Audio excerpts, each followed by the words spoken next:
Guys, story time again. And this one's a very, very interesting one.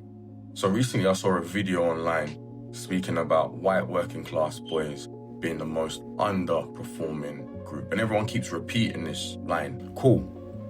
But what does that actually mean? The statistics are true, but the interpretation is political. Yes, government data does show that white British boys on free school meals consistently have some of the lowest GCSE outcomes in the country. In some regions, as low as 24 to 32% get 5 good GCSEs. A 2021 parliamentary report even admitted they're among the least likely to pass English and maths. So yeah, the numbers are real, but the story wrapped around them, that's where the manipulation starts. Because when politicians talk about this, they're not talking about poverty, deindustrialization, or the fact entire regions, industries and sectors were economically abandoned. Think about the miners' crisis.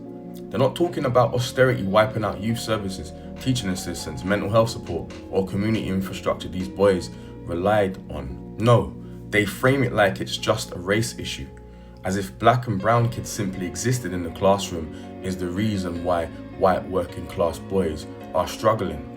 And here's where the issue is. It all sounds too convenient. And here's the part the data doesn't show and the part they don't want you to see. 1. Working class disadvantage hits everyone, but only one group gets used as a political mascot when it suits the narrative. 2.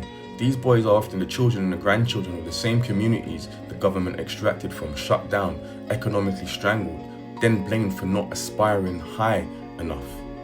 And 3. The same state that failed them in education, failed them in housing, employment, transport, health, and then turns around and says the problem is culture and immigration. And 4, the double standard is loud. When black kids underperform, we hear discipline, broken homes, gang culture, fatherlessness, rootlessness. And when white boys underperform, we suddenly hear lost communities, left behind Britain, national decline.